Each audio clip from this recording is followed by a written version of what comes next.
Salesman versus businessman. किती लोकांना वाटतं की सर बिझनेसमॅन मला बनायचं आहे? आयुष्यभर सेल्समन राहिलात तर मोठा पैसा मिळेल का? सेल्समन बनलात तर 25-50 हजार 1 लाख रुपये मिळतील, जास्तीत त्याच्यापेक्षा जास्त नाही. पण बिझनेसमॅन बनला तर 2-2, 5-5, 10-10 लाख रुपये मिळतील. बरोबर. मग आज जर पाहिलं तर माझ्या लेवलला समजा मी आज, तुम्हाला काय वाटतं माझा चेक जो 8,12,000चा आला कशामुळे आला? एकट्याने प्रोडक्ट विकून आला? नाही. अशोक सरांचं 46 लाखाचा चेक एकट्याने प्रोडक्ट विकून आला? बरोबर ना. बाकीच्या लोकांचे 6 लाख 8 लाख 10 लाख ह्याचे चेक येतात, हे काय प्रोडक्ट विकून येतात? नाही, हे बिझनेसमॅन माइंडसेटने बनलेत. तर आपल्याला बिझनेसमॅन बनायचं सगळ्याला.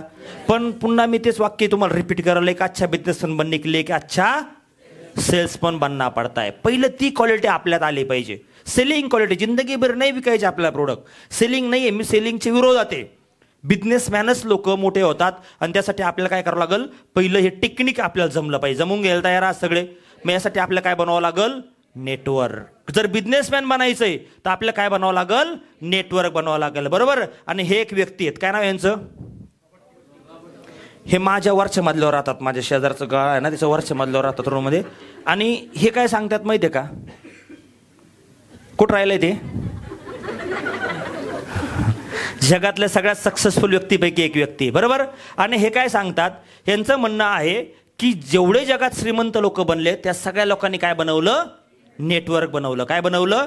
नेटवर्क. प्रत्येक सर्व सक्सेसफुल रिचेस्ट पर्सनने काय बनवलं जगात? नेटवर्कच बिल्ड केलं. नेटवर्कच बिल्ड केलं. पण नेटवर्क बिल्ड करायचं असेल तुम्हाला, दुसरा टॉपिक जो होता यूज शेअरच्या नंतरचा तो होता कन्वर्ट. कन्वर्टवर काम करायचं आपल्याला. आहे का तयारी सगळ्याची? आहे का तयारी? कन्वर्टवर काम करायचं. पण कन्वर्ट पर्यंत तुम्हाला लोक आणावं लागतील. पण मग हे कन्वर्टला लोक कुठले येतील? तर लक्षात घ्या, पहिली गोष्ट तुम्ही ज्यांना प्रोडक्ट देणार त्यात तुम्हाला 3 टाईपचे लोक मिळणार आहेत. एक हॅपी कस्टमर. एक कोण आहे? जे खुश आहेत तुमच्या प्रोडक्टवरती. दुसरे कोण आहेत? कन्फ्यूज आहेत. तिसरे कोण आहेत? अनहॅपी आहे. 10 लोकांना जर तुम्ही प्रोडक्ट दिले तर तुम्हाला किती लोक हॅपी मिळतील अंदाजे? 7-8 लोक. 7 लोक असे मिळतील ते तुम्हाला काय आहेत? 2 लोक असे मिळतील जे कोण आहेत? कन्फ्युजन. एखादा व्यक्ती असा मिळेल तो कोण आहे? अनहॅपी आहे. मग अशी मी बोललो तुम्हाला 1-2 लोक अनहॅपी पण तुम्हाला मिळू शकतात. मग आता मला सांगा आपली खरी ताकद कोण आहे? कोण आहे आपली खरी ताकद? ज्या आपल्या प्रोडक्टवर हॅपी आहेत. मग हॅपी कस्टमरला वाऱ्यावर सोडायचं का? त्याला पुढे घेऊन जायचं का नाही? आपला बिझनेस जो आहे ना मित्रांनो, हा सेल्सचा नाही, आपला बिझनेस सर्व्हिसचा बिझनेस आहे. कशाचा बिझनेस आहे? सर्व्हिस जेवढी चांगले लोकांना देऊ तेवढं लोक तुमच्याबरोबर हॅप्पी होणार आहेत आणि तेवढं तुम्हाला पुढे घेऊन जाणार आहेत. मग मी जे मगाशी फॉलोअप कॉल समजवला, हा फॉलोअप कॉल जर तुम्ही वारंवार केला तर लोकांना तो ट्रस्ट बिल्ड होईल, लोक तुमच्याशी चांगले राहतील. बरोबर ना. मग आता तुम्हाला जे हॅप्पी कस्टमर मिळाले, हे हॅप्पी कस्टमर आपली कोण आहे? शक्ती. ही आपली पॉवर आहे. हे आपण मागच्या काळात खूप मिळवले मित्रांनो, खूप मिळवले. 45 महिन्याचा अनुभव आहे. सनेजकडे सगळ्यात जास्त हायर लेवलचे हॅप्पी कस्टमर आता मार्केटला पडलेत. आता तुम्ही बघा मार्केटला भेटा, काही लोक जे आज सनेज करत नाहीत त्यांना जर तुम्ही भेटलात तर ते तुम्हाला एक वाक्य बोलतील, बाकी काही हुकणीवर आपण प्रोडक्ट लय भारीत. किती लोकांना अनुभव आला? बिझनेस म्हणजे बिझनेस प्लॅन समजलं नसेल म्हणून त्याच्याबद्दल काय निगेटिव्ह असतील किंवा काय कारणं असतील किंवा त्याला जमलं नसेल. मार्केटला फेल्युअर लोक आहेत ना, फेल झालेले लोक मला सांगा किती लोक असं म्हणतात फेल झाले की माझ्यामुळं मी फेल झालो. तुम्हाला मिळणार का मार्केटला फेल्युअर लोक? मिळतात फेल्युअर लोक? सनेजमध्ये येऊन पण फेल झाले मिळणार आहेत का सांगा बरं मला? हॅलो, मिळणार ना? का नाही मिळणार? सगळेच लोक पैसे कमवतील सनेजमध्ये? नाही. या हॉलमधले पण 25% गायब व्हायला बसले. हा नाही राहणार. फुस चावला की मी मग दिली हो बिन वाजवायला, पण त्याची बिन कमजोर असेल तर फुसनी जाऊ शकतो. तो जाऊ शकतो का नाही? हा. मग आता जे लोक फेल्युअर आहेत ते लोक फेल झाल्यावरती काय कारण सांगू शकतात तुम्हाला? शाळेचा वर्ग आहे आणि जे मुलं नापास झाले 10वीला समजा नापास झाले, नापास झाला मुलगा काय सांगतो तुम्हाला? कशामुळे मी नापास झालो?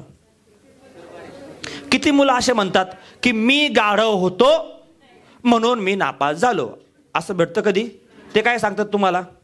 शिक्षक खराब होते, शाळा खराब होती, पेपर अवघड होता, मी ज्या अभ्यास केला ते आलंच नाही हो. पुस्तकाचा प्रॉब्लेम होता, माझ्याकडं पुस्तकच नव्हते, आमच्या घरात वातावरणच नव्हतं, आमच्या घरात प्रॉब्लेमच होता, त्या दिवशी माझं जरा दुखायला लागलं होतं, एवढं अशी कारणं सांगतो. एक तरी असा माईकलाल भेटला का मी गाढव होतो म्हणून मला मार्क कमी पडले. मग फेल झालेले लोक कशावर ब्लेम टाकतात? शोधतात ते. तुमच्या डोक्यावर जर ओझं दिलं आणि तुम्हाला डोक्याला कळ लागली, तुम्ही काय करता? कोणी आहे का? टपके त्यांच्या डोक्यावर टाकून मोकळे होता, बरोबर ना? मग त्यांचं असंच काम असतं. फेल्युअर लोक काय करतील? तुम्हाला दुसऱ्याच्या डोक्यावरती ओझं टाकू शकतात, बरोबर का? मग आज आपल्याला पण मार्केटला असे लोक भेटतील, बरोबर ना? पण जे हॅप्पी कस्टमर आहेत त्याला घेऊन पुढे जायचं की नाही? आपल्याला जायचं की नाही जायचं? अरे जायचं की नाही जायचं? तर या हॅप्पी कस्टमरला आपल्याला कन्वर्ट करायचं डिस्ट्रीब्युटरमध्ये. काय करायचं? यांना आपल्याला ॲज अ डिस्ट्रीब्युटर म्हणून कन्वर्ट करायचंय, बरोबर ना? तर आपण नेटवर्क बिल्ड करू शकतो. मग सगळेच हॅप्पी कस्टमर आपल्यावर नेटवर्कमध्ये येतील का? समजा मी 10 लोकांना प्लॅन दिला, ॲव्हरेज रेशो कसा असेल बघा. 10 लोकांना प्रोडक्ट दिले. पहिली गोष्ट, 10 लोकांना प्रोडक्ट देण्यासाठी मला 20 लोकांपर्यंत जावं लागलं. तेव्हा 10 लोकांनी प्रोडक्ट घेतले. 10 लोकांनी प्रोडक्ट घेतले, त्यातून 7 लोक हॅप्पी कस्टमर मिळाले. ते 7 लोकांपैकी 4 लोक असे होते, 5 लोक ज्यांनी माझे प्रोडक्ट रेग्युलर, म्हणजे जे 4 लोक असे होते जे म्हटले की आम्हाला बिझनेस करू आम्ही. तर 4 पैकी 4 लोकांनी आय डी मारले, पण त्यातले 2 लोक असे त्यांनी काय बिझनेस तेवढा मनाप्रमाणे तेवढा केला नाही, फक्त आय डीच मारले. 2च लोक असे ते बिझनेस करतात, पण त्यातला एक असा आहे तो तुमच्यासारखा पेटून उठलाय. रेशो काय आला? 10 मधून 1 तुमच्यासारखा व्यक्ती भेटला. पण मला सांगा, मग एक निसर्गाचा नियम आहे, जे पेरतो ते सगळंच उगवतं असं? तुम्ही 10 आंब्याच्या कोय पेरल्या, तर 10च्या 10 कोयला आंब्याचं झाड येतं का? काहीला लहानपणीच म्हणजे बाहेरच येत नाहीत, काही थोड्या येतात शेळ्या बकऱ्या खाऊन जातात, काही थोडे मोठे होतात जळून जातात, 1-2 अशा असतात, 2-3 ते मोठे होतात त्यांना फळच येत नाही, आणि 1-2 असे असतात की ते खूप मोठं होतं आणि त्याला फळं येतात, बरोबर का? पण त्याला एक फळ नाही, त्याला असंख्य फळं येतात. पण पेरताना तुम्हाला माहिती होतं का की हा बी कामाचा आहे आणि हा बी कामाचा नाही? हॅलो. मग तुमचं कर्म काय आहे? सगळ्याला पेरा, सगळ्याला सेम प्रोसेस करा, सेम सगळे खतपाणी घाला, सेम सगळं करा, तेव्हा तुम्हाला काय मिळेल? पण तुम्ही पेरतानाच म्हणले हे कामाचं नाही आहे, हे कामाचं आहे, हे जरा गायबानच आहे, हे जरा पेंगळटच आहे, हे जरा कोमातच गेलं आहे, हे आधी तर्क लावू नका. पहिलं सगळ्यालावर प्रोसेस करा, त्यातून एक काय मिळेल तुम्हाला? चांगला व्यक्ती मिळू शकतो का नाही? चांगला मिळू शकतो. हॅलो. अरे मिळू शकतो का नाही? मिळू शकतो. तर तुम्हाला ह्या व्यक्ती असं समजून घेणं गरजेचं आहे, बरोबर?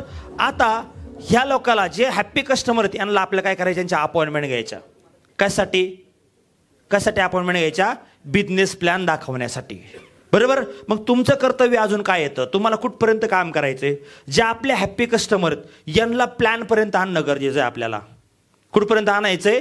प्लॅनपर्यंत. मग असं काय बोलल्यावर ते प्लॅनपर्यंत येतील बरं? त्याच्या अपॉइंटमेंटचे, इन्व्हिटेशनचे टेक्निक तुम्हाला शिकावं लागतील.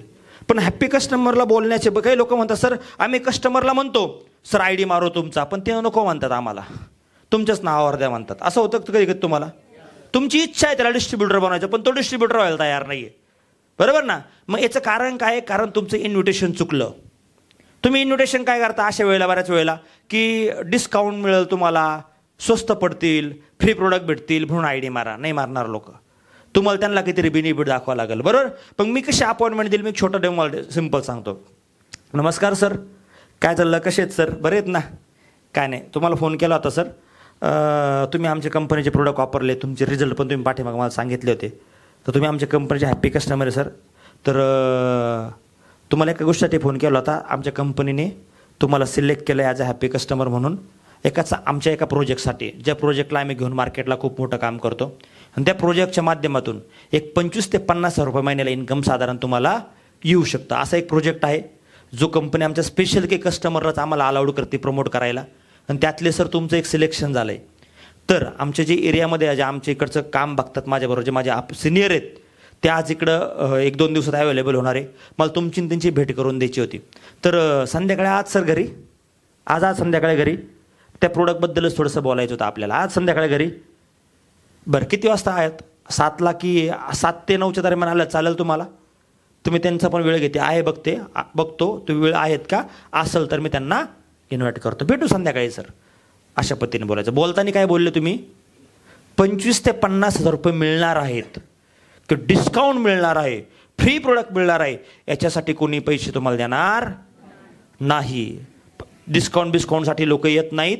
त्यानंतर तुम्हाला बिझनेस करण्यासाठी त्यांना लोड काय येतो, यांच्यासारखं जर मी यांचं डिस्ट्रीब्युटर झालो तर मला पण काही टार्गेट राहील का, मला पण कामाचा प्रेशर राहील का, मला ते जमल का, माझ्या मागं ते गणगणे, मला ते होईल का, त्याच्या डोक्यातले प्रश्न येतात. कारण तिने आपलं बघितलेलं नाही आपलं काय ते, बरोबर ना. पण जेव्हा आपण त्याला प्लॅनला प्रॉपरली बसू, त्यावेळेला प्लॅन प्रेझेंट करू, तेव्हा ते आपल्या बिझनेसमध्ये इझिली येणार आहे. मग तुमचं कर्तव्य काय आहे, आपल्या हॅप्पी कस्टमरला आपला प्लॅनपर्यंत आणणं. समजलं का सगळ्याला. इथपर्यंत काम तुम्हाला करायला एक्सपर्ट बनायचं. बनायला तयार आहात सगळे.